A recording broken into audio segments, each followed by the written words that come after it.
আমাদের এলাকায় একটা লোক ছিল, নাম ছিল মোহাম্মদ ভাই। তিনি ছিলেন মূলত এই চাল, গম, আটা এভাবে সে কেজির মাপে বাজারে বিক্রি করত। 1 কেজি 2 কেজি এভাবে করতে করতে এভাবে তার জীবিকা নির্বাহ চলতো। খুব একটা বড় দোকান ছিল না, ওই ছোটোখাটো দোকান, তারপরও তার সংসার ভালো মতো চলে যেত। ওনার লাইফ স্টাইলটা ছিল অসাধারণ। ছিল কি, তার সর্বপ্রথম ঘুম থেকে 3টের সময় উঠতো। 3টের সময় ওঠার পরে তিনি গোসল টোসল করার পরে তার বাবার কবরের সামনে সে কোরআন শরীফ পড়তো। কোরআন শরীফ পড়ার পরে তারপর বাবার কবর জিয়ারত করে যাওয়ার পরে ঠিক ফজরের আজান যখন দিবে তখন তিনি ঘর, মসজিদ, মাদ্রাসা, মসজিদটায় সে ঝাড়ু দেয়, ঝাড়ু দিয়া এবং সে নিজে আজান দেয়। নিজে আজান দেওয়ার পরে ভোরবেলা সে তার যে পেশায় ফিরে যায়। এমতো অবস্থায় দিনকাল তো খুব ভালোই চলছিল। এরকম তারা আমরা খুব শ্রদ্ধা করতাম যে অসাধারণ একটা লোক, নিজে মসজিদ পরিষ্কার করে, তা আজান দেয়, ফজরের আজান, সবাই ঘুম থেকে ডাইকে ওঠায়। এটা বিশাল একটা পুণ্যের কাজ। এই সমস্ত ভাগ্য হঠাৎ করে ওনার অসদাচরণ শুরু হয়। কোনো অবস্থাতেই সে এখন একরকম ব্যবহার, একটু পরে আর এক রকম ব্যবহার। সে নামাজ রোজা এগুলো শুনলেই পারে সে খুব চেতাচেতি করতো, এগুলো কিচ্ছু না, হ্যান ত্যান, এসব কথা বাড়িতে তার একটা পর্যায়ে তার শিকল দিয়ে বাঁধা হয়। বিভিন্ন প্রকার কবিরাজ, ডাক্তার, অনেক কিছু দেখানো হচ্ছে, সে কোনো অবস্থাতেই স্বাভাবিক হইতে পারে নাই। হঠাৎ করে সে একদিন চেন কায়দা মতো খুলে একবার সে নিরুদ্দেশ হয়ে যায়।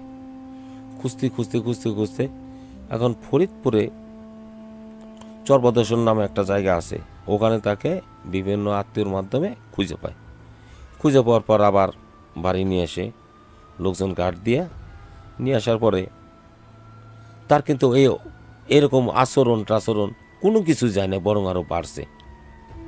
শিকল দিয়ে বাঁধছে। উনি রাত্রে পাশে একটি দাও ছিল, দাও দিয়ে নিজের গলা নিজে কাইটা আত্মহত্যা করে। এখন আত্মহত্যা করছে, এটা তো স্বাভাবিক, কি করা লাগবে। তার বাবার পাশে তার কবর দেয়। কিন্তু কিছুদিন পর সবাই লক্ষ্য করে ওই কবরের সামনে একজন পায়জামা পাঞ্জামি পইরা ওনার মতো এই লোক, সে এরকম করতেছে, কোরআন শরীফ পড়ে, সব কিছু পড়ে। এখন তো এলাকার অনেকেই গভীর রাত্রি 3:30 এই টাইমটায় দেখে খুব ভয় পায়, চরমভাবে ভয় পায়। সবচেয়ে আশ্চর্য ব্যাপার কি, ওনার কণ্ঠে নাকি গভীর রাতে নাকি আজানের আওয়াজও পাওয়া যেত। মানুষ বলতো যে আতঙ্ক সৃষ্টি হতে, কি ব্যাপার, মোহাম্মদ মারা গেছে অনেক দিন হলো, তারপরে এরকম আজান দেয় কে? এটা আমরা তো খুব ভয়ের মধ্যে আছি। এটা অবশ্য ব্রিটিশ আমলের ঘটনা। এটা হলো, তারপরে ওই সময় ভালো কোনো কবিরাজ ছিল না বা কোনো কিছু ছিল না। এখন খুঁজতে হঠাৎ করে একটা পাগলের মতো লোক বাড়িতে আসছে। বাড়িতে আসার পরে বলতেছে যে আপনাদের বাড়িতে কি আত্মহত্যা করছে নাকি? বলে যে করছে, এটা তো সবাই জানে। তখন বললো যে এই তো খুব ডিস্টার্ব করতেছে আপনাকে। বললো আমি কি একটু চেষ্টা করে দেখতে পারি? আচ্ছা ঠিক আছে। বহুত চেষ্টা করে দেখে বিশাল একটি বদজিন তার রূপ অনুসরণ করে জনগণকে সবসময় ধোঁকা দেওয়া, ভয়ভীতি দেখানো, এটা কাজ। তারপরে বলল যে কয় ঠিক আছে, তাহলে এখন আর কি করা যায়?